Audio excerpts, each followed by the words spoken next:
Hello everyone, welcome to K Guru academy. இந்த வீடியோவில் நம்ம டிஎன்பிஎஸ்சி நியூஸ் சிலபஸை பேஸ் பண்ணி ஃபஸ்ட்டு டேர்ம் நம்ம ஆல்ரெடி கம்ப்ளீட் பண்ணிட்டோம் இல்லையா. ஸோ அதை தொடர்ந்து பார்த்தீங்க அப்படின்னா செகண்ட் டேர்ம் நம்ம பார்க்க போகிறோம்.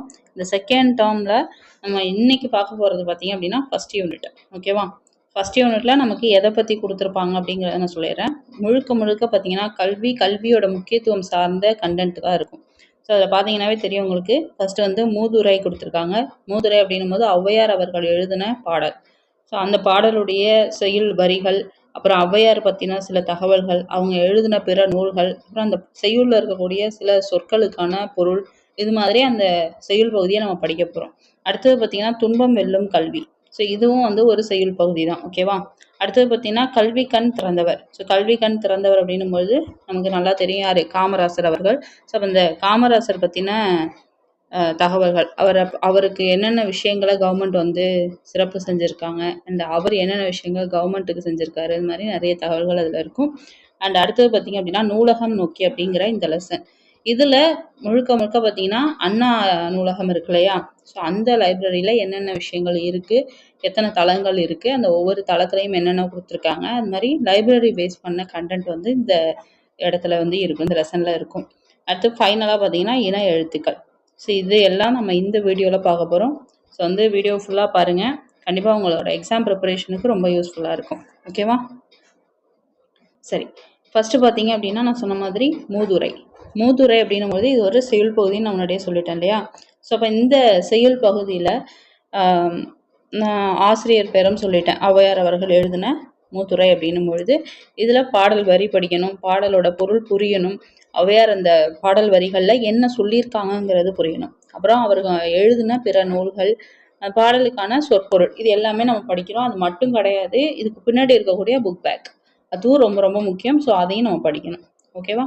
சரி, இப்போ பாருங்க, இந்த பாக்ஸ் நுழையும் முன் பாக்ஸ் வந்து யூஸ்வலாக படிச்சுக்கோங்க. ஆனால் மனப்பாடம் பண்ணணும்னு தேவையில்ல. ஜென்ரலாக என்ன கொடுத்துருக்காங்க அப்படிங்கிறத ஜஸ்ட்டு தெரிஞ்சுக்கோங்க. ஓகேவா. சப்போஸ் அதுலேருந்து ஏதாவது கொஷின் கேட்டால் ஆன்சர் பண்ணுற அளவுக்கு தெரிஞ்சுக்கோங்க, போதும். கல்விக்கு எல்லை இல்லை. மனிதன் பிறந்தது முதல் இறுதி வரை என்ன பண்ணுறோம், ஏதோ ஒரு விஷயத்த கற்றுட்டு தான் இருக்கோம். கல்வி வந்து மனிதனை என்ன பண்ணுது, உயர்த்துது. கல்வியே நம்ம செல்வமாக என்ன பண்ணுறோம், கருதுகிறோம். அது பிறருக்கு தந்தாலும் குறையாமல் வளரும். இப்போ செல்வம் இருக்குது அப்படின்னும் போது நம்ம மற்றவங்களுக்கு கொடுக்குறோன்னா கண்டிப்பாக என்ன ஆகும், நம்மள்கிட்ட குறைஞ்சிரும். ஒன்றும் இல்லை, இப்போ நம்மள்ட்ட 2 ரூபாய் இருக்குது, இன்னொருத்தவங்களுக்கு 1 ரூபா கொடுத்துட்டோம் அப்படின்னா நம்மள்ட்ட இந்த 2 ரூபாங்கிறது 1 ரூபாயா மாறிடும் இல்லையா. ஸோ இது அமௌண்ட்டை பொறுத்த வரைக்கும் இப்படி. ஆனால் இதுவே நாலேஜை பொறுத்த வரைக்கும் பார்த்தீங்கன்னா நம்மள்ட்ட ஒரு கண்டென்ட் இருக்குது. ஓகேவா, ஒரு தகவல் இருக்குது. ஸோ உங்கள்கிட்ட ஒரு தகவல் இருக்குன்னு வச்சுக்கலாம். ஸோ இப்போ இந்த 2 கண்டென்ட்டில் நான் உங்கள்கிட்ட என்னோட கண்டென்ட்டையும் நீங்கள் என்கிட்ட உங்களுடைய கண்டென்ட்டையும் நம்ம ஷேர் பண்ணிக்கும் போது இந்த ஒவ்வொரு கண்டென்ட்டும் சேர்ந்து நமக்கு 2 கண்டென்ட்டாக மாறிடும் இல்லையா. இது யூஸ்வலாக நம்ம சின்ன பிள்ளைங்களுக்குலாம் எக்ஸாம்பிளாக சொல்லுவோம்ல, அதே தான்.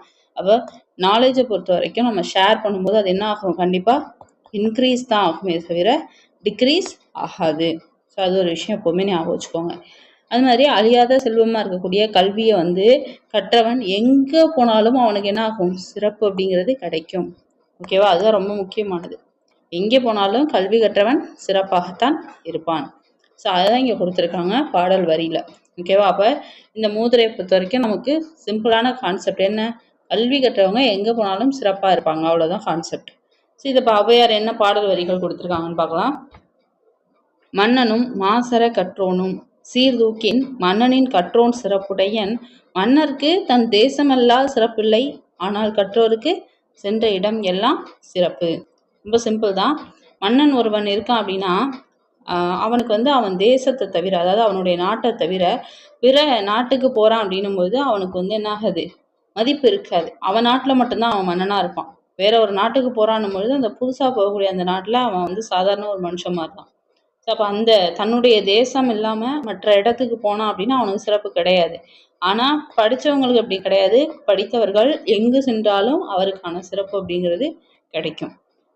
ஸோ இப்போ இந்த பாருங்க, மன்னனும் மாசற கற்றோனும், அதாவது மன்னனையும் குற்றம் இல்லாமல் கற்ற ஒருவனையும், அதாவது குற்றம்னா இப்போ நல்லதும் இருக்கும் கெட்டதும் இருக்கும். ஓகேவா. ஸோ அப்போ நல்லதை மட்டும் கற்றுக்கிட்டு, அதை கெட்டதை நீக்கி நல்லதை மட்டும் கற்றுக்கிட்ட ஒரு கற்றவன் இருப்பான் இல்லையா, அவனையும் மன்னனையும் நம்ம ஒப்பிட்டு ஆராய்ந்து பார்த்தோம் அப்படின்னா யார் சிறப்பானவர் அப்படின்னும் பொழுது அந்த கற்றவர் தான் சிறப்பானவர். ஏன்னா அந்த கற்றவருக்கு எங்கு போனாலும் சிறப்பு கிடைக்கும். ஆனா மன்னனுக்கு என்ன ஆகும்? தன்னுடைய தேசத்துல மட்டும்தான் சிறப்பு கிடைக்கும். பிற தேசத்துக்கு போனா மன்னனை யாருன்னே தெரியாத ஒரு சூழல் தான் இருக்கும். ஓகே, ஸோ அதனால யாரு சிறப்பானவர்னு ஔவையார் சொல்றாங்க? கற்றவர் தான் சிறப்பானவர். ஓகே, இப்போ இந்த பாடலில் இருக்கக்கூடிய சொற்பொருளை பார்த்துடலாம். ஓகேவா? ஸோ பாருங்க, மாசற அப்படின்னு இருக்கா. மாசற அப்படின்னா மாசுன்னா என்ன? குற்றம் கேட்பாங்க. மாசு என்ற சொல்லின் பொருள் என்ன? இதெல்லாம் டைரக்ட் கொஸ்டினாவே கேட்பாங்க. ஸோ அப்போ மாசு அப்படின்னா என்னது? குற்றம். மாசு அற அப்படின்னும் போது மாசு பிளஸ் அற, அதாவது இல்லாமல் அப்படின்னு அர்த்தம். மாசு இல்லாமல் அப்படின்னு அர்த்தம். ஓகேவா? நெக்ஸ்ட் பாருங்க, சீர்தூக்கின். சீர்தூக்கின் அப்படின்னா சீர் தூக்கின் அப்படின்னும் போது ஒப்பிட்டு ஆராய்ந்தல், ஒப்பிட்டு ஆராய்ந்து பார்த்தல் அப்படின்னு சொல்லலாம். தேசம் அப்படின்னா என்னது? நாடு. மன்னருக்கு அப்படின்னா மன்னனுக்கு அப்படின்னு அர்த்தம். ஓகே, பாடலுடைய பொருள் சொல்றேன் பாருங்க. மன்னனையும் குற்றம் இல்லாமல் கற்ற ஒருவரையும் ஒப்பிட்டு ஆராய்ந்து பார்த்தோம் அப்படின்னா மன்னனை விட கற்றவர் தான் சிறந்தவர். மன்னனுக்கு தன் நாட்டில் மட்டுமே சிறப்பு, ஆனா கல்வி கற்றவருக்கு சென்ற இடங்களிலெல்லாம் சிறப்பானது இருக்கும். ஓகே, அடுத்தது நம்ம ஔவையாரை பற்றி பார்க்க போகிறோம். ரொம்ப முக்கியமானது. இதில் வந்து நிறைய தடவை டைரக்ட் கொஸ்டின் கேட்டிருக்காங்க. ஸோ அப்போ இந்த லெசனில் நம்ம எல்லாத்தையுமே படிக்கணும். இந்த நூலினுடைய ஆசிரியர் யார்? ஔவையார். இந்த நூலின் அப்படின்னும் போது எந்த நூலின்? மூதுரை. மூதுரை நூலின் ஆசிரியர் யார்? ஔவையார். இவங்க என்னென்ன நூல்லாம் எழுதியிருக்காங்க?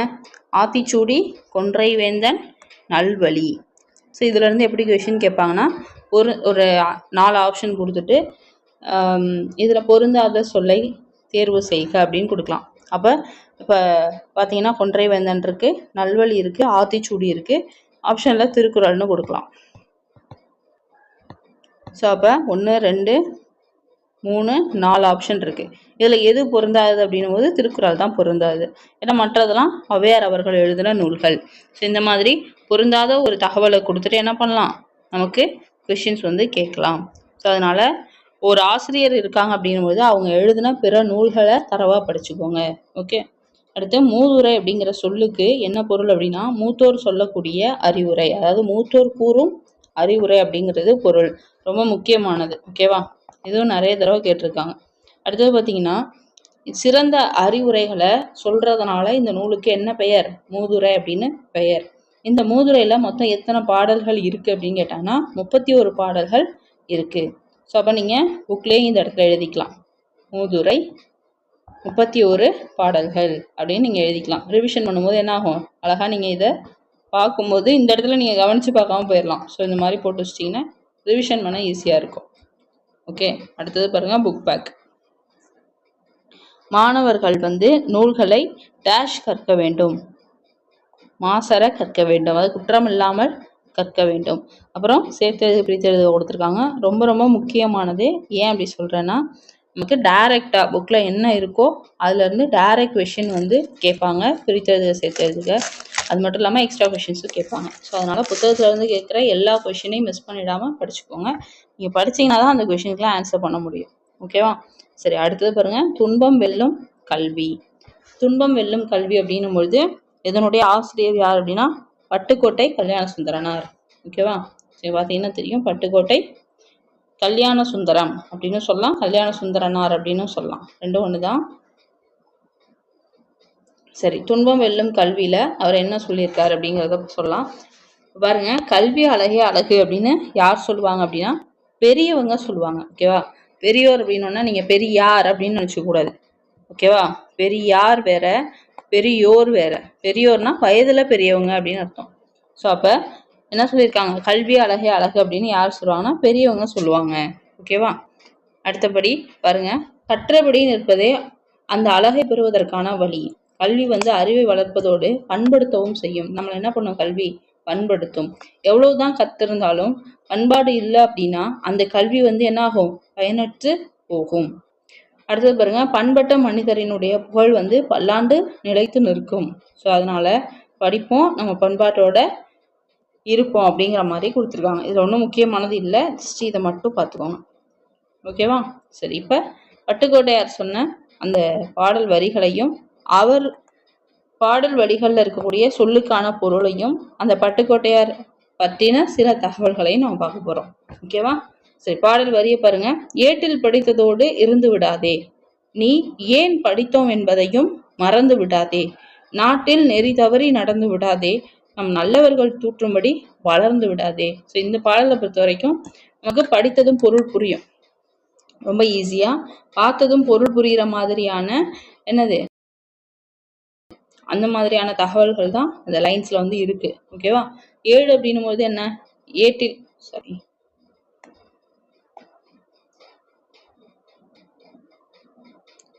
ஏட்டில் அப்படின்னும் பொழுது ஒன்றும் இல்லை, ஏடுனா புத்தகம். ஓகேவா? ஸோ அப்போ ஏட்டில் படித்ததோடு, புத்தகத்தில் படிக்கிறதோடு இருந்துடாத, நீ எதற்காக படித்தோம் அப்படிங்கிறத மறந்துடாத, நாட்டில் நெறி, அதாவது நல்ல நெறிகள் இருக்கும் இல்லையா, இப்படி தான் நடந்துக்கணும் அப்படின்னு சொல்லிட்டு நெறிமுறைகள் இருக்கு. ஸோ அந்த நெறிமுறைகளை தவறி ஒரு நாளும் நடக்காத, நல்லவர்கள் தூற்றபடி, அதாவது நல்லவர்கள் திற்றபடி வளர்ந்துடாத அப்படின்னு சொல்லி இந்த 4 வரிகள்ல சொல்லியிருக்காரு. ஓகேவா? அடுத்தது பாருங்க. மூத்தோர் சொல் வார்த்தைகளை மீறக்கூடாது, பண்பு முறைகளிலும் மொழிதனிலும் மாறக்கூடாது. அதாவது மூத்தோர்னா யாரு? பெரியவங்க. பெரியவங்க சொல்ற அந்த வார்த்தைகளை எந்த காலத்திலையும் மீறக்கூடாது. அது மாதிரி பாத்தீங்கன்னா பண்பு முறைகள்லையும் மொழியிலையும் மாறக்கூடாது. மொழினா என்ன? வார்த்தை சொல்றது அப்படிங்கிற மீனிங். ஓகே, அடுத்தது பாருங்க. மாற்றார், மாற்றார் அப்படின்னா மற்றவங்கள்ட்ட இருக்கக்கூடிய கைப்பொருள். மாற்றார் கைப்பொருளை நம்பி நம்ம வாழக்கூடாது, நமக்கான பொருளை நாம சேர்த்துக்கிற அளவுக்கு நமக்கான திறமைகளை ஏற்படுத்திக்கணும்.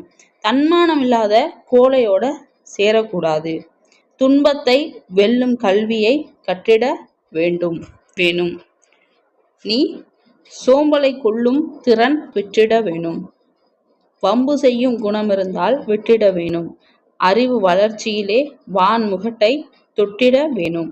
ஸோ இதெல்லாம் வந்து ஜஸ்ட் இப்படிலாம் இருக்கணும் அப்படிங்கிறத இந்த 4 லைன்ல சொல்லியிருக்காரு. ஓகேவா?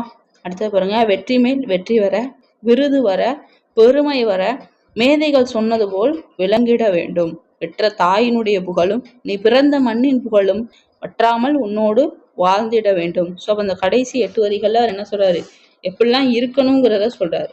ஃபர்ஸ்ட் இந்த 8 வரிகள்ல என்ன சொல்றாரு, 2 பேரால எப்படிலாம் இருக்கக்கூடாதுன்னு சொல்றாரு. சரி, நான் முன்னாடியே சொல்லிட்டேன், ஆசிரியர் யாரு? பட்டுக்கோட்டை கல்யாண சுந்தரனார். இந்த பாடல்ல இருக்கக்கூடிய சொல்லுக்கான பொருள் கொடுத்துருக்காங்க. தூற்றும்படி, தூற்றும்படி அப்படின்னா இகழும்படி அப்படின்னு அர்த்தம். மூத்தோர், மூத்தோர்னா முன்னாடியே சொல்லிட்டேன், பெரியோர். மேதை, மேதைன்னா என்ன? அறிவாளிகள், அப்ப அறிஞர்கள். மாற்றார், மாற்றார்னா மற்றவர். நெறி அப்படின்னா வழி. வற்றாமல், குறையாமல். தண்ணி வத்தி போச்சு அப்படின்னா என்ன அர்த்தம்? தண்ணி குறைஞ்சிருச்சுன்னு அர்த்தம். ஸோ வற்றாமல்னா குறையாமல். ஸோ இது எல்லாமே ரொம்ப ரொம்ப முக்கியம், ப்ரீவியஸ் இயர்ல நிறைய தடவை கேட்டிருக்காங்க. ஓகேவா? சரி, நான் மேலே சொன்ன அதே பொருள் தான் இதுல இருக்கும், ஜஸ்ட் ரீட் பண்ணிக்கோங்க. ஓகே, அடுத்தது பார்க்கலாம். பட்டுக்கோட்டை கல்யாண சுந்தரனார் பற்றின ரொம்ப முக்கியமான நிறைய தடவை ப்ரீவியஸ் இயரில் கேட்ட ஒரு பாயிண்ட் என்ன அப்படின்னா, மக்கள் கவிஞர் அப்படின்னு சொல்லி அழைக்கக்கூடிய கவிஞர் யார்? ஆப்ஷன்ஸில் கொடுக்கலாம். நாமக்கல் கவிஞர், பட்டுக்கோட்டை கல்யாண சுந்தரனார், திருவிக்க, இந்த மாதிரி 4 ஆப்ஷன் கொடுப்பாங்க. அப்போ மக்கள் கவிஞர்னு சொல்லி நம்ம யாரை சொல்கிறோன்னா பட்டுக்கோட்டை கல்யாண சுந்தரனார் தான் சொல்கிறோம். எதனால் அப்படி சொல்கிறோம் அப்படின்னா, எளிய தமிழ்ல சீர்திருத்த கருத்துக்களை வலியுறுத்தி பாடினது நம்ம பட்டுக்கோட்டையார். அது மட்டும் கிடையாது, திரை இசையில அந்த பாடல்கள் இருக்கு இல்லையா, சினிமா பாடல்கள், அந்த பாடல்கள்ல உழைப்பவர்களுடைய உயர்வை வந்து போற்றிய ஒரு கவிஞரா பட்டுக்கோட்டையார் இருக்காரு. ஓகேவா? மக்கள் கவிஞர் அப்படின்னு சொல்லி சிறப்பு பெயரோட அழைக்கப்படுறாரு. ஓகே, சரி, அடுத்தது பாருங்க. Book back. மாணவர் பிறர் டேஷ் நடக்கக்கூடாது, போற்றும்படி, தூற்றும்படி, பார்க்கும்படி, வியக்கும்படி. மாணவர் வந்து மற்றவர்கள் திட்டுற மாதிரி, அதாவது தூற்றும்படி நடக்கக்கூடாது. அடுத்தது பாருங்க. நாம் டேஷ் சொல்படி நடக்க வேண்டும், நம்ம என்ன பண்ணணும்? மூத்தோர் சொல்படி நடக்க வேண்டும். கை பொருள், கை பிளஸ் பொருள். மானம் பிளஸ் இல்லா, மானம் இல்லா. மானம் இல்லா, மானம் இல்லா, மானம் இல்லா, மானம் அல்லா. ஸோ இந்த நுணுக்கங்களை கவனிக்கணும் எப்பொழுதுமே. சும்மா ஈஸியாக பார்த்ததும் இதுதான் ஆன்சர் அதுதான் ஆன்சர்னு போட்டக்கூடாது. ஓகேவா? மானம் ப்ளஸ் இல்லான்னு வரக்கூடாது. இந்த இம்மும் ஈயும் சேர்ந்து என்ன ஆகணும்? இம்மு ப்ளஸ் ஈ வந்து என்ன ஆகும்? மீயா மாறிடும். ஸோ அப்போ மானம் இல்லா அப்படின்னு தான் வரும். ஓகேவா? ஸோ இந்த மாதிரி சின்ன சின்ன விஷயங்களை கவனிச்சு படிங்க. ஓகேவா? சரி, அவ்வளோதான். அடுத்தது அப்படியே நம்ம லெசனுக்கு வந்துடலாம். கல்வி கண் திறந்தவர். கல்வி கண் திறந்தவர் யாரு? காமராசர். ஸோ அப்போ காமராசர் நம்ம நாட்டுக்கு என்னென்ன விஷயங்களை செஞ்சாரு, என்ன நிகழ்வை இன்ஸ்பயர் பண்ணி செஞ்சிருக்காரு, அதை தான் இந்த லெசன்ல கொடுத்துருப்பாங்க. ஓகேவா? சரி, இப்போ பார்க்கலாம். கல்வி நிலையங்கள் காலந்தோறும் மாறி வருது. தொடக்கத்துல ஆசிரியரோட வீட்டிலேயே போய் மாணவர்கள் தங்கி என்ன பண்ணாங்க? கல்வி கற்றாங்க. பிறகு நாள்தோறும் ஆசிரியருடைய வீட்டுக்கு சென்று கல்வி கத்துக்கிட்டாங்க. அதன் பிறகு பொதுவான ஒரு இடத்துல ஆசிரியர்கள் வந்து மாணவர்களுக்கு கற்பிச்சிருக்காங்க. இதுதான் நம்ம இப்போ என்ன ஆகுது? காலப்போக்கில் பள்ளிக்கூடங்களா உருவெடுத்திருக்கு. ஓகேவா? ஸோ அப்போ நம்ம கல்வியில புரட்சி செஞ்சவர் யாரு? காமராசர். இது கேட்பாங்க. கல்வி புரட்சிக்கு வித்திட்டவர் யார் அப்படின்னா காமராசர். இதில் எல்லா இன்சிடென்ட்ஸை மட்டும் நான் சொல்கிறேன். ஜஸ்ட்டு நீங்கள் காதில் வாங்கிக்கோங்க. ரொம்ப டெப்த்தாக படிக்க வேண்டாம். படிக்க வேண்டிய பாயிண்ட்ஸ் மட்டும் நான் உங்களுக்கு அண்டர்லைன் பண்ணி சொல்லுவேன். ஓகேவா? சரி, இப்போ இவர் வந்து ஒரு நிகழ்வுக்கு போகிறாரு. ஸோ காரில் போயிட்டு இருக்கும்போது ஆடு மேய்க்கிற ஒரு பையனை பார்க்குறாரு. ஸோ அந்த பையனை பார்த்துட்டு ஏன் இவன் ஸ்கூல் போகாமல் இருக்கான் அப்படின்னு சொல்லி அந்த பையன்கிட்ட பேச ஆரம்பிக்கிறாரு. ஸோ அப்போ அந்த பையன் என்ன சொல்கிறான் அப்படின்னா, எங்கள் ஊரில் வந்து ஸ்கூல் கிடையாது, அதனால நான் போகல அப்படின்னு சொல்லி அந்த பையன் சொல்கிறான். இப்போ ஸ்கூல் இருந்தால் படிப்பியான்னு கேட்டதுக்கு அந்த பையன் என்ன சொல்கிறான்? படிப்பேன் அப்படின்னு சொல்கிறான். ஸோ அப்போ அவர் என்ன முடிவு பண்ணுறாரு அப்படின்னா, ஸ்கூல் இல்லாததுனால மாணவர்கள் படிக்காமல் இருக்காங்க. ஸோ அப்போ உங்கள் ஊரில் ஸ்கூலை உருவாக்குறதுக்கான அந்த வேலைகளை என்ன பண்ணுறாரு? காமராசர் உடனே செய்கிறாரு, அந்த பையன்கிட்ட பேசின உடனே. ஸோ அதுதான் எல்லா ஊர்லேயும் பள்ளிகள் வர்றதுக்கு ஒரு முக்கியமான காரணமாக இருந்த நிகழ்வு. ஓகே, அடுத்து 2வது நிகழ்வு பாருங்க. இதில் எதை பற்றி கொடுத்துருக்காங்க அப்படின்னா, மொத்தம் அந்த காமராசர் வந்ததுக்கு அப்புறமா நாடு முழுக்க என்ன பண்ணியிருக்காரு அப்படின்னா 50,000 பள்ளிகளை திறக்க முடிவு பண்ணியிருக்காங்க. ஓகேவா? ஸோ அது ரொம்ப முக்கியமான ஒரு விஷயம். ஸோ அப்போ நிறைய தூரம் நடந்து போனாங்க அப்படின்னா மாணவர்கள் கலப்பாயிருவாங்க இல்லையா, அதை டயர்டாயிருவாங்க இல்லையா, அதனால என்ன பண்ணியிருக்காரு அப்படின்னா 1 மைல் தூரத்தில், இது ரொம்ப முக்கியம், நோட் பண்ணிக்கோங்க, ஸ்டேட்மெண்ட் கொஷினில் கேட்பாங்க. 1 மைல் தூரத்தில் ஆரம்ப பள்ளியும், 3 மைல் தூரத்தில் நடுநிலை பள்ளியும், 5 மைல் தூரத்தில் உயர்நிலை பள்ளியும் இருக்கணும் அப்படின்னு சொல்லி திட்டமிடுறாரு. ஸோ இது ரொம்ப முக்கியமானது. ஸோ அப்போ நீங்கள் என்ன பண்ணணும்? புக்கில் 1 மைல் தூரம் ஆரம்ப பள்ளி, 3 மைல் தூரம் நடுநிலை பள்ளி, அடுத்தது என்னது 5 மைல் டிஸ்டன்ஸில் உயர்நிலை பள்ளி. ஸோ இந்த மாதிரி எழுதி வச்சிங்கன்னா ரிவிஷன் பண்ணும்போது ஈஸியாக இருக்கும். அடுத்து 3rd இன்சிடென்ட் பாருங்கள். 3வது நிகழ்வில் என்ன நிகழ்வு அப்படின்னா, ஒன்றும் ஒரு ஃபங்க்ஷனுக்கு போகிறாங்க. அப்போ ஸ்கூலில் ஒரு பையன் மயங்கி விழுகிறான். ஸோ அப்போ அந்த மயங்கி விழுந்த பையன்கிட்ட சாப்பிட்டியா இல்லையா அப்படின்னு சொல்லி கேட்குறாரு காமராசர் அவர்கள். ஸோ அப்போ அவன் வந்து என்ன சொல்கிறான்னா, எதுவும் சாப்பிடல அப்படின்னு சொல்கிறான். அது காமராசர் அவர்கள் ஏன் சாப்பிடல அப்படின்னு சொல்லி கேட்கும்பொழுது அவனுக்கு வந்து சாப்பிட எதுவும் இல்லை அப்படின்னு சொல்லி ஆன்சர் சொல்கிறான். ஸோ அப்போ பார்த்தீங்கன்னா மாணவர்களுக்கு வந்து ஒரு வேளையாவது உணவு அப்படிங்கிறது வந்து கிடைக்கணும் அப்படின்னு சொல்லி அவர் முடிவு பண்ணுறாரு. ஸோ இந்த ஒரு வேளை உணவை மாணவர்களுக்கு கொடுக்கணும், அந்த உணவுக்காகவாவது மாணவர்கள் படிக்க வருவாங்க அப்படிங்கிறத அனலைஸ் பண்ணி அவர் அந்த திட்டத்தை கொண்டு வராது. இதுக்காக அவர் நிறைய ஸ்டெப்ஸ் எடுத்திருக்காரு. ஏன்னா ஃபினான்ஷியலாக ஒரு ஸ்ட்ரகிள் அப்படிங்கிறது வந்து கண்டிப்பாக இருந்திருக்கும். ஸோ அதுக்கு நிறைய ஸ்டெப்ஸ் வந்து இவர் எடுத்திருக்காரு. ஓகேவா? சரி, அடுத்தது 4th இன்சிடென்ட் பாருங்கள். இது வந்து எக்ஸாக்டாக லொக்கேஷன் கொடுத்துருக்காங்க. இந்த இன்சிடென்ட் நடந்த இடம் பரமக்குடி அப்படிங்கிற இடம். இது வந்து எங்கே இருக்குது அப்படின்னா ராமநாதபுரம் மாவட்டத்தில் இருக்குது. ஓகேவா? ஸோ அப்போ இந்த பரமக்குடியில் தரைப்பாலம் அப்படிங்கிற ஒரு தரைக்கிட்ட ஒரு பாலம் வரும் சின்னதாக. ஸோ அந்த பாலத்தை பார்க்கும்பொழுது ஒரு அதிகாரிகிட்ட பேசுகிறாரு, இவ்வளோ தண்ணி போகுது, அப்போ இதை தாண்டி எப்படி ஸ்டூடெண்ட்ஸ் வந்து ஸ்கூலுக்கு போவாங்க அப்படின்னு சொல்லி பேசும்போது, இல்லை இந்த மாதிரி நம்ம வந்து ஆல்ரெடி ஸ்கீம் பார்த்தீங்கன்னா தெரியும், 1 மைல் டிஸ்டன்ஸில் ஆரம்ப பள்ளி, 3 மைல் டிஸ்டன்ஸில் நடுநிலை பள்ளி, 5 மைல் டிஸ்டன்ஸில் உயர்நிலை பள்ளி அப்படின்னு சொல்லி ஒரு ஸ்ட்ரக்சர் வச்சுருக்கோம். ஸோ அப்படி பார்க்கும்போது இந்த இடத்துல ஸ்கூல் வராது, அதாவது இந்த லிமிட்டை தாண்டுது இல்லையா, ஸோ அதனால இங்கே வந்து வராது. ஸோ அதனால இந்த தண்ணி போகிற மழை காலம் இருக்கு இல்லையா, அந்த டியூரேஷனில் ஸ்டூடெண்ட்ஸ் வந்து ஸ்கூலுக்கு வர மாட்டாங்க அப்படின்னு சொல்லி அவர் எக்ஸ்பிளைன் பண்ணுறாரு. ஸோ அப்போ இந்த ஆற்ற காரணம் காமிச்சு எனக்கு ஒரு லெட்டரு கொடுங்க, நான் பெர்மிஷன் தரேன், அங்கே ஒரு ஸ்கூல் கட்டிக்கலாம். ஸோ இப்போ இந்த ஸ்டூடெண்ட்ஸ் இங்கே தாண்டி வரணும்னு அவசியம் இல்லை, அவங்க ஊர்லேயே ஸ்கூல் வச்சு படிச்சுக்கலாம் அப்படின்னு சொல்லிட்டு அவர் அதுக்கு ஒரு சொல்யூஷனும் தராரு. ஓகேவா? ஸோ இந்த மாதிரி மாணவர்களுடைய நலனுக்காக ஆல்ரெடி அவர் போட்ட அந்த ரூலையே என்ன பண்ணியிருக்காரு, ரீகன்சிடர் பண்ணி மாற்றியும் அமைச்சிருக்காரு. சரி, இப்போ அடுத்து ரொம்ப ரொம்ப முக்கியமான ஒரு கொஷின், நிறைய தடவை ப்ரீவியஸ் இயர்ல கேட்ட ஒரு கொஷின் என்ன அப்படின்னா, கல்வி கண் திறந்தவர் அப்படின்னு சொல்லி காமராசர் அவர்களை யார் பாராட்டினாங்க அப்படிங்கிறது தான். ஸோ கல்வி கண் திறந்தவர்னு சொல்லி தந்தை பெரியார் தான் காமராசர் அவர்களை பாராட்டியிருப்பார். ஓகேவா? சரி, காமராசர் அவர்களுக்கு உள்ள சிறப்பு பெயர்களை நம்ம பார்க்கலாம். பெருந்தலைவர், படிக்காத மேதை, கர்ம வீரர், கருப்பு காந்தி, ஏழை பங்காளர், அப்புறம் தலைவர்களை உருவாக்குபவர். இதுதான் கிங் மேக்கர் அப்படின்னு சொல்லுவோம். என்னது? King maker.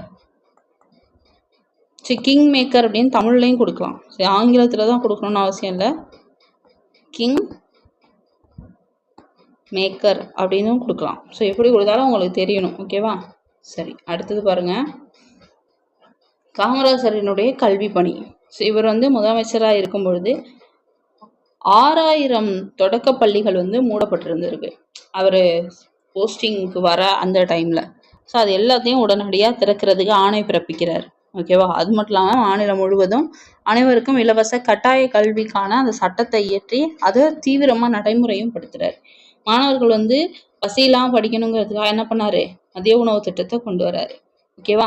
அடுத்தது ஸ்கூல்ல யூனிஃபார்ம் அப்படிங்கிற விஷயத்தையும் கொண்டு வராரு. ஓகேவா?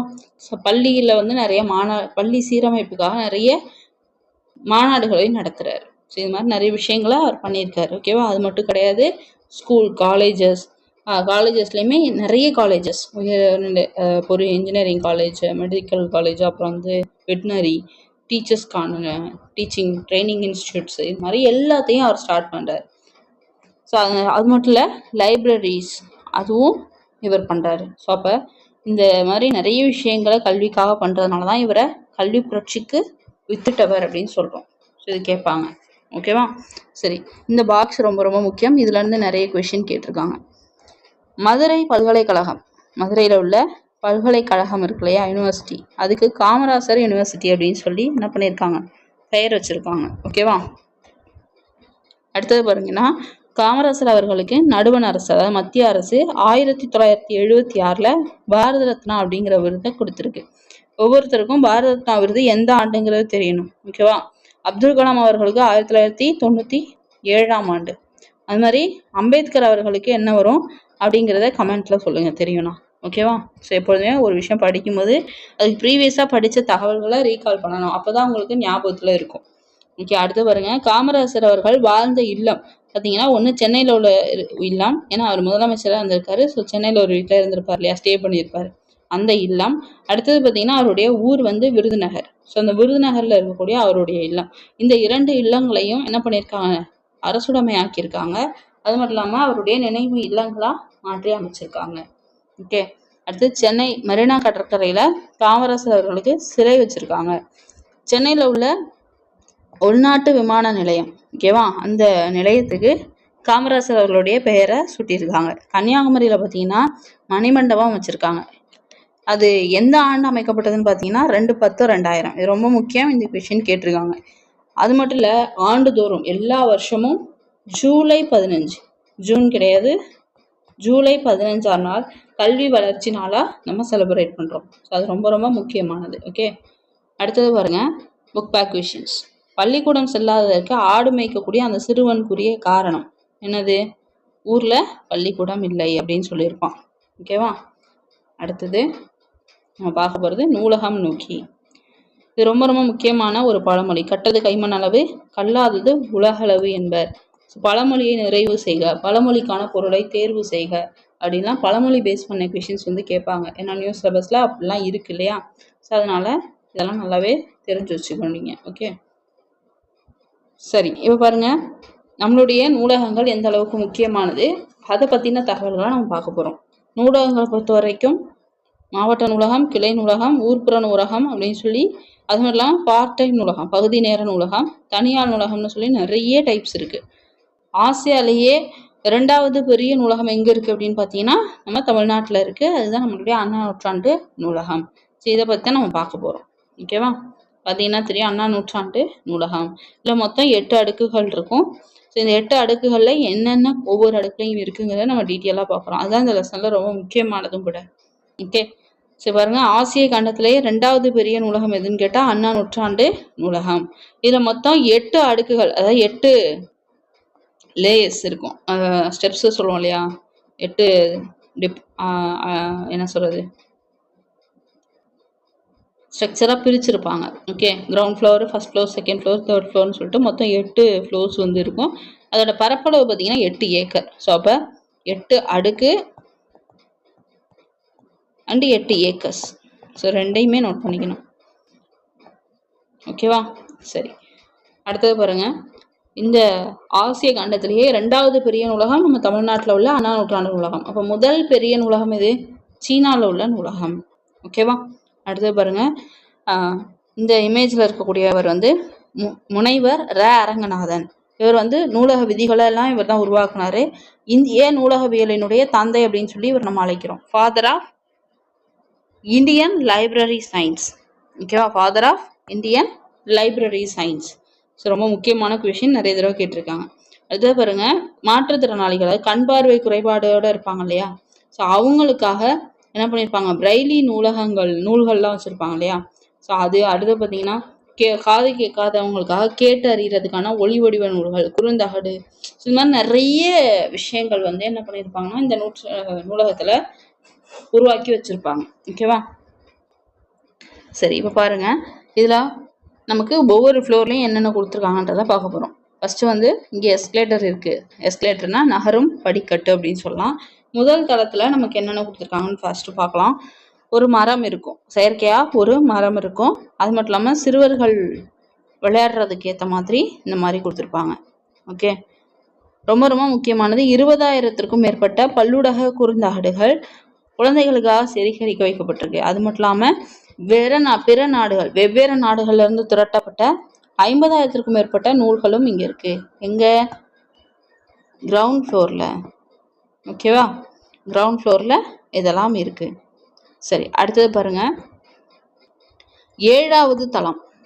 7வது தளத்துல நான் என்ன இருக்குன்னு பாருங்க, அரசு கீழ்திசை சுவடிகள் நூலகம். அங்க பழமையான சுவடிகள் எல்லாம் பாதுகாத்து வச்சிருக்காங்க. ஓகேவா, அது மட்டும் இல்லாம வரலாறு, புவியியல், சுற்றுலா நூல்களும் இந்த 7th ஃப்ளோர்ல இருக்கு. அப்புறம் காம்படிட்டிவ் எக்ஸாமுக்கு ப்ரிப்பேர் பண்ணக்கூடிய அந்த நூல்கள் எல்லாமும் இந்த 7வது தளத்துல தான் இருக்கும்.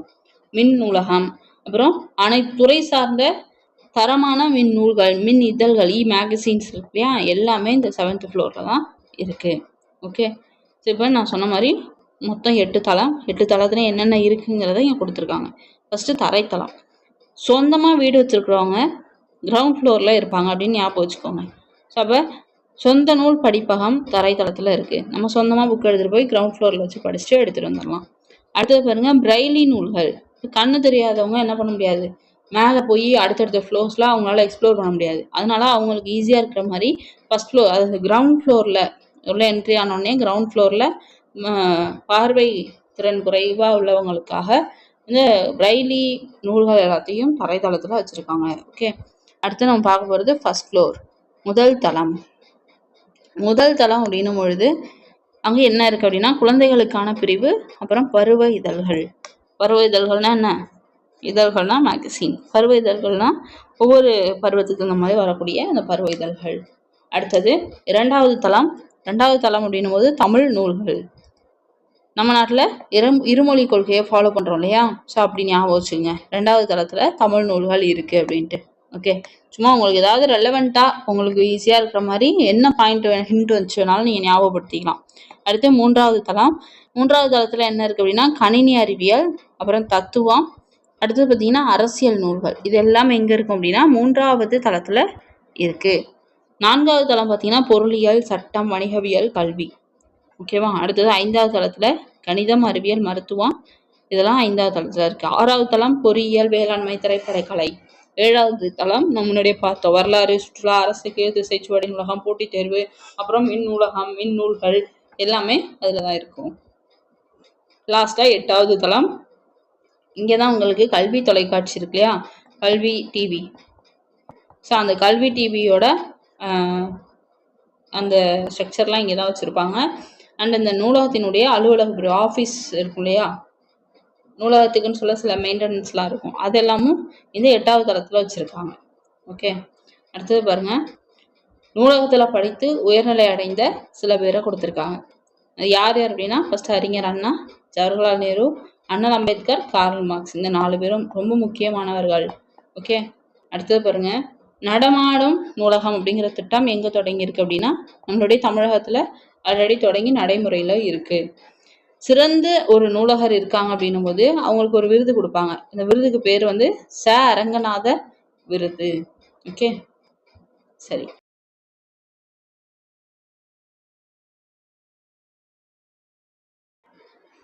ஓகே, நெக்ஸ்ட் பார்த்தீங்க அப்படின்னா இணை எழுத்துக்கள். இணை எழுத்துக்கள் அப்படின்னும் பொழுது ரொம்ப சிம்பிள். இது வந்து ஒரு எழுத்து, அது நம்ம ஒழிக்கக்கூடிய முயற்சி, நம்ம எவ்வளோ எஃபோர்ட் எடுத்துக்கிறோம், அப்புறம் அது பிறக்கக்கூடிய இடம், அந்த எழுத்து பிறக்கிற இடம், இதை வச்சுட்டு நம்ம அந்த எழுத்துக்களை வந்து பிரிக்கிறோம். ஸோ அந்த மாதிரி நம்ம பிரித்து ஒரே ஒற்றுமையோடு இருக்கக்கூடிய எழுத்துக்களை நம்ம இணை எழுத்துக்கள் அப்படின்னு சொல்கிறோம். ஓகேவா? ஸோ அப்படி பார்க்கும்போது வல்லின மெய் எழுத்துக்கள் 6 என்ன பண்ணுது அப்படின்னா மெல்லின எழுத்துக்களோடு இணை எழுத்துக்களாக இருக்கும். ஓகே. அடுத்தது இடையின எழுத்து. ஸோ அந்த 6 எழுத்துக்களும் எதற்கும் இணை எழுத்து கிடையாது, அது தனியாக தான் இருக்கும். ஸோ இந்த இமேஜ் பார்த்தீங்கன்னாவே உங்களுக்கு தெரியும். ஸோ இந்த இமேஜ்ல இருந்தே நீங்கள் ஈஸியாக என்ன பண்ணிக்கலாம், இணை எழுத்துக்களை புரிஞ்சுக்கலாம். இந்த வல்லின எழுத்துக்கள் மெல்லின எழுத்துக்களோடு இணை எழுத்து. அதாவது திங்கள் அப்படின்னும் போது இந்த இடத்துல இங்கும் காவும் பக்கத்தில் இருக்கும். சேம் திங் நமக்கு மஞ்சள் அப்படின்னும் போது இஞ்சும் சேவும் பக்கத்தில் இருக்கும். ஸோ அதே மாதிரி மண்டபம், சந்தனம், அம்பு, தென்றல். அடுத்தது பார்த்தீங்கன்னா இடையின எழுத்து இரு இல்லை, இவு இழு இல்லை. ஸோ இது 6ம் என்னது ஒரே இனம் அப்படின்னு சொல்லிட்டோம். ஸோ இதில் உயிரெழுத்துக்களை பொறுத்த வரைக்கும் பார்த்தீங்க அப்படின்னா நமக்கு குறிய எழுத்துக்கு அதற்கு இனமான நெடில் எழுத்து இருக்கு இல்லையா, ஸோ அதை நம்ம இணை எழுத்து அப்படின்னு சொல்லிடலாம். இதில் எக்ஸப்ஷனல் கேஸ் இருக்குது. என்ன அப்படின்னா ஐயும் அவும் தான். ஸோ இந்த இடத்துல ஐ அப்படின்னும் பொழுது அதற்கு ஒரே மாதிரி சவுண்ட் இருக்கக்கூடிய இ அப்படிங்கிற எழுத்தை நம்ம என்னன்னு சொல்லலாம், இணை எழுத்து அப்படின்னு சொல்லலாம். அதே மாதிரி அவ் அப்படின்னும் பொழுது நமக்கு ஊனாவை வந்து இணை எழுத்துன்னு சொல்லிடலாம். ஸோ இந்த பாயிண்ட்ஸ் மட்டும் போதும், இணை எழுத்துக்கள் கம்ப்ளீட் ஆகிடும். ஸோ அங்கே கொடுத்துருந்தோம் இல்லையா, நான் உங்களுக்கு இந்த பாக்ஸ் போட்டிருந்தோம் இல்லையா, இதற்கு இது இனம், இதுக்கு இது இனம்னு. ஸோ இதை தான் வந்து இங்கே டீட்டெயிலாக எக்ஸ்பிளைன் பண்ணி கொடுத்துருப்பாங்க, வேற ஒன்றும் கிடையாது. ஸோ அடுத்தது பார்த்தீங்க அப்படின்னா ஆயுத எழுத்து. ஸோ நம்மளுடைய ஆயுத எழுத்துக்கு இணை எழுத்து அப்படிங்கிறது கிடையாது. இது ரொம்ப ரொம்ப முக்கியமான பாயிண்ட்டு, கூற்று காரணத்தில் கேட்பாங்க. ஓகே. நெக்ஸ்ட் பார்த்தீங்க அப்படின்னா புக் பேக். இது சால்வ் பண்ணி பாருங்கள்.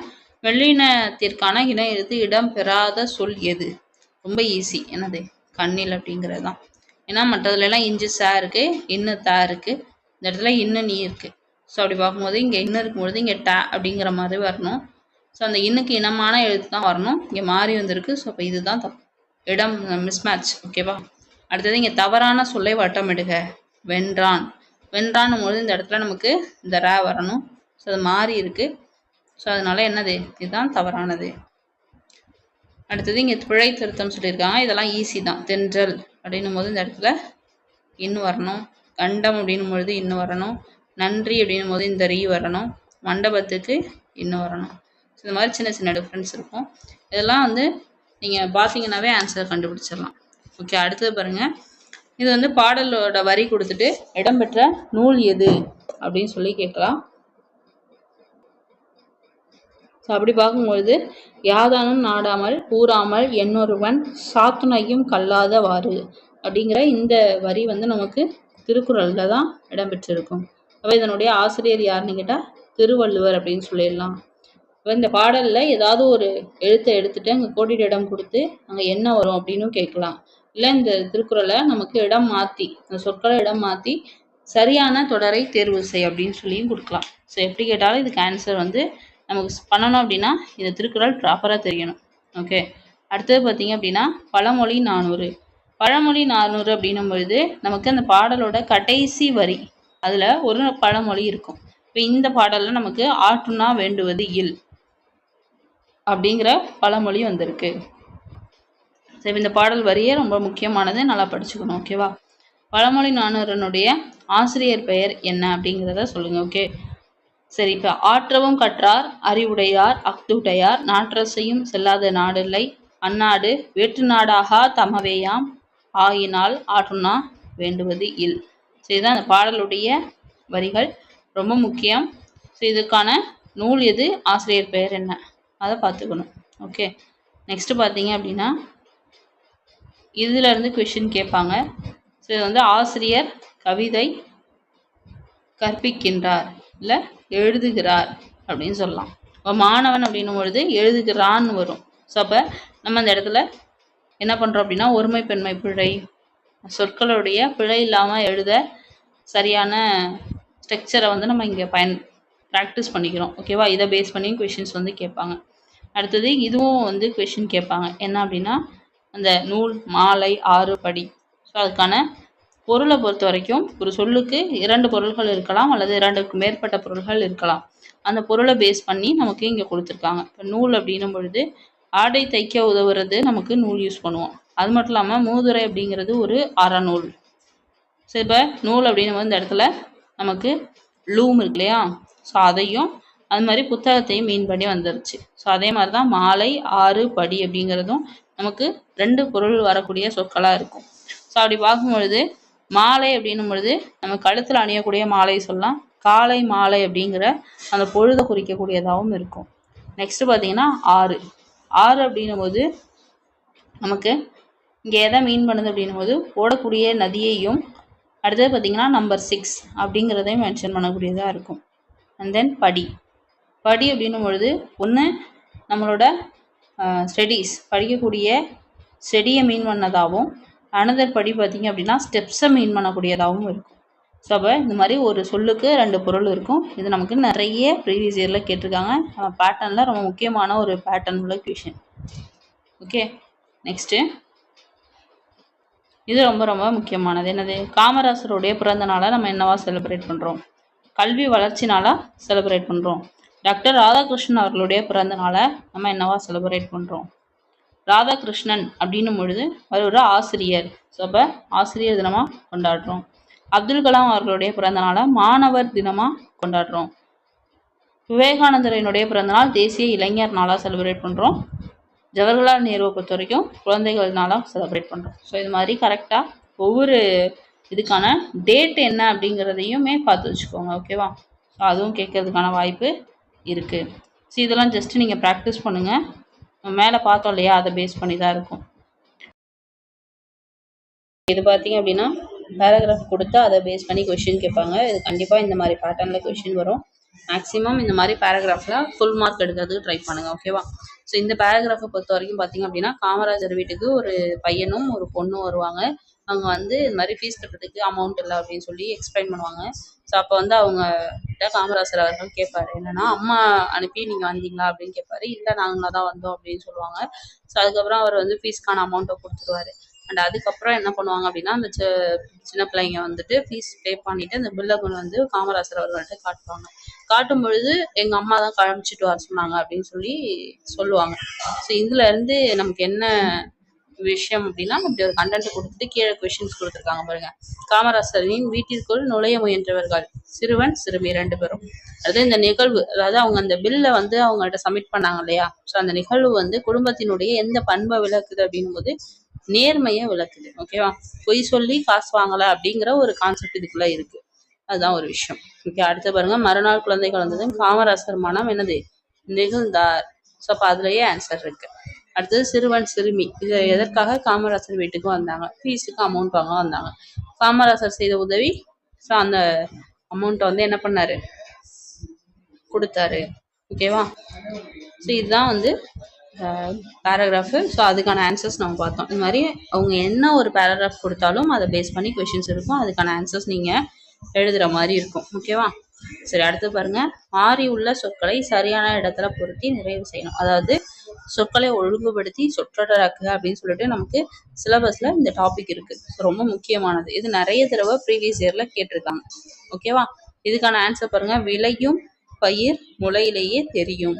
அடுத்தது கல்லாமையை இல்லாமை ஆக்குவோம். ஸோ இந்த மாதிரி மாற்றி எழுதணும். ஓகேவா, அடுத்தது பார்த்தீங்கன்னா கலைச்சொல். ஸோ ஆல்ரெடி நம்ம 6th-லேருந்து 12th வரைக்கும் ஸ்கூல் புக்கில் இருக்கிற எல்லா கலைச்சொல்லையுமே உங்களுக்கு தொகுத்து கொடுத்துருக்கேன் செப்பரேட்டாக.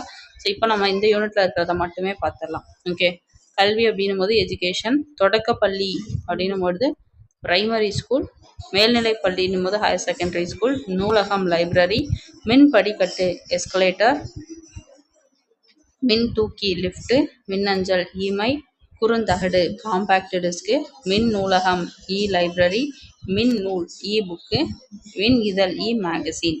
ஸோ அந்த மின்னன்னு வரும்பொழுது முன்னாடி ஈன்னு வரும். அப்படின்னா என்ன அர்த்தம்னா எலக்ட்ரானிக் அப்படின்னு அர்த்தம். எலக்ட்ரானிக் லைப்ரரி ஸோ அந்த மின்சாரம் சம்மந்தப்படுது இல்லையா? ஸோ அந்த மின்னுனா இ அப்படின்னு வரும், ஞாபகம் வச்சுக்கோங்க. ஓகே, அவ்வளோதான். இப்போ நம்ம இந்த யூனிட்ல இருக்கக்கூடிய டாப் டு பாட்டம் எல்லாத்தையும் கவர் பண்ணியாச்சு. இந்த பாயிண்ட்ஸ் மட்டும் நீங்கள் அடிக்கடி ரிவைஸ் பண்ணிக்கோங்க. கண்டிப்பாக இந்த யூனிட்ல இருந்து என்ன கொஸ்டின் கேட்டாலும் உங்களால் ஆன்சர் பண்ண முடியும். ஓகே ஃப்ரெண்ட்ஸ், கண்டிப்பாக இந்த வீடியோ பயனுள்ளதாக இருந்திருக்கும். இதே மாதிரி அடுத்த யூனிட் பார்க்கலாம். அதுவரை உங்களிடமிருந்து விடைபெறுவது Kamali from K Guru academy. Thank you.